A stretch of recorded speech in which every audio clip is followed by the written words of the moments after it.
Shalom Bapak Ibu, berjumpa kembali dengan saya Pendeta Suranta Purba dalam program yang membangun kerohanian kita, program yang luar biasa SBB, Sepakat Bertumbuh Bersama. Kita masuk ke dalam episode ke-43. Hari ini kita akan membahas Mazmur pasal 39 ayat 1 sampai dengan ayat ke-13. Saya akan membacakan bagi kita. Untuk pemimpin biduan, untuk Yedutun, Mazmur Daud. Pikirku, aku hendak menjaga diri supaya jangan aku berdosa dengan lidahku.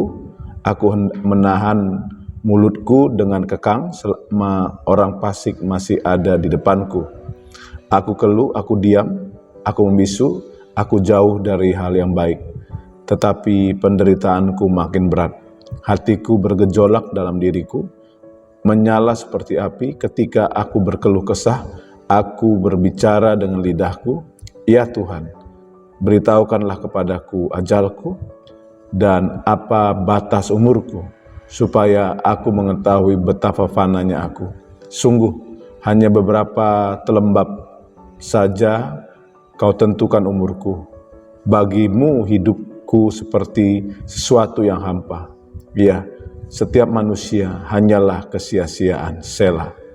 Ia hanyalah bayangan yang berlalu.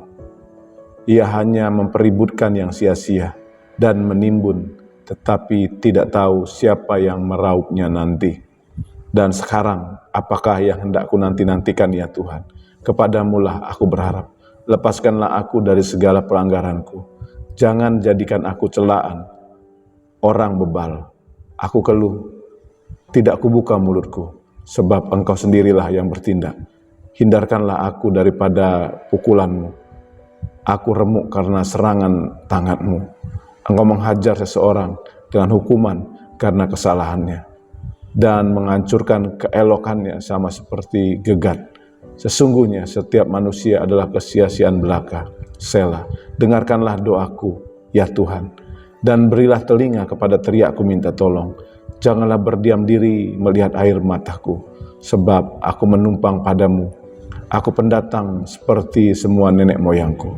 Alihkanlah pandanganmu daripadaku, supaya aku bersukacita sebelum aku pergi dan tidak ada lagi.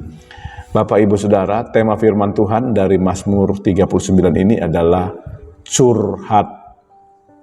Nah, dalam Mazmur 39, Daud menyatakan keinginannya untuk tutup mulut sebagai jalan paling aman menurut Daud. Ya, keputusan yang diambil Daud ini berdasarkan dua hal. Yang pertama, ia tidak mau kedapatan menuduh Allah berlaku tidak adil atau berbuat kesalahan. Yang kedua, ia tidak mau memberikan kesempatan kepada orang fasik untuk menyerang dia atau menghina Allah karena ucapannya.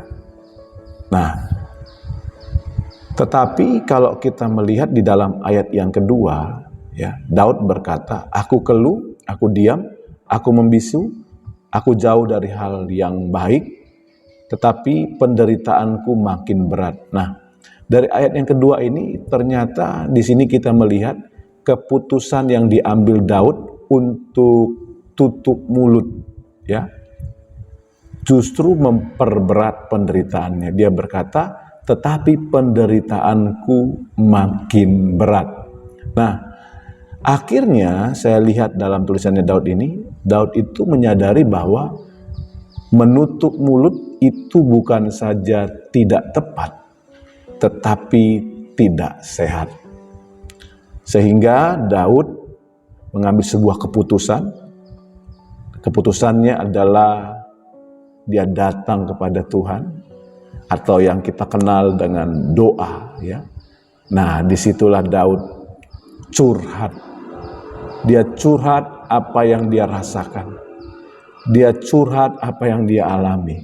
Dia curhat apa yang sedang dia gumuli. Dia curhat apa yang ada di pikiran dan di hatinya kepada Tuhan. Kalau kita lihat curhatan Daud itu dimulai dari ayat yang ketiga. Daud berkata, hatiku bergejolak dalam diriku, menyala seperti api, tetapi aku berkeluh kesah. Aku berbicara dengan lidahku. Dan ayat keempat, Daud berkata, iya Tuhan. Dia memanggil nama Tuhan. Dia cerita sama Tuhan. Dan kalimat-kalimat berikutnya, dia menyampaikan curhatannya, isi hatinya kepada Tuhan. Bapak Ibu, Tuhan itu adalah sahabat setia kita, yang memberi telinga kepada kita, yang siap mendengarkan keluh kesah dan cerita kita. Nah, dalam Mazmur 39 ini kita belajar bahwa menahan amarah hanya menyebabkan kita stres. Tetapi ingat Bapak Ibu Saudara, melampiaskan amarah dalam kata-kata keras yang menyakitkan pun tidak menyelesaikan masalah, malah menambah masalah baru. Karenanya kita belajar hari ini dari Daud, cara paling tepat ketika kita di dalam tekanan, di dalam masalah adalah berdoa, curhat, cerita sama Tuhan. Lewat Mazmur 39 ini, ya, Daud menolong kita untuk menemukan pilihan yang tepat dan juga pilihan yang sehat. Curhat dengan Tuhan di dalam doa kita. Ceritakan pergumulan kita.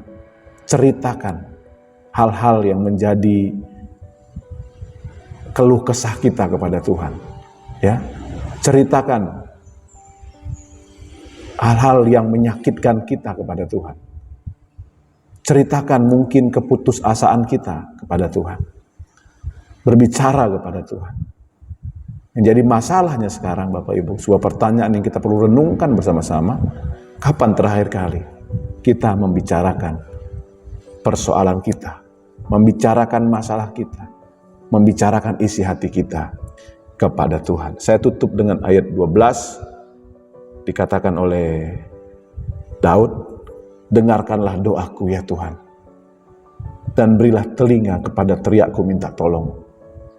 Janganlah berdiam diri melihat air mataku, sebab aku menumpang padamu.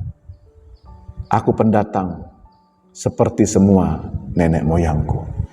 Alihkanlah pandanganmu daripadaku Tuhan, supaya aku bersuka cita sebelum aku pergi dan tidak ada lagi.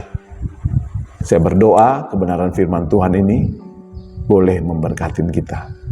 Seperti biasa di akhir program ini, izinkan saya berdoa bagi Bapak Ibu Saudara. Buat Bapak Ibu yang membutuhkan dukungan doa, taruh tangan kananmu di dadamu. Mari kita berdoa. Bapa, kami sudah mendengar firman.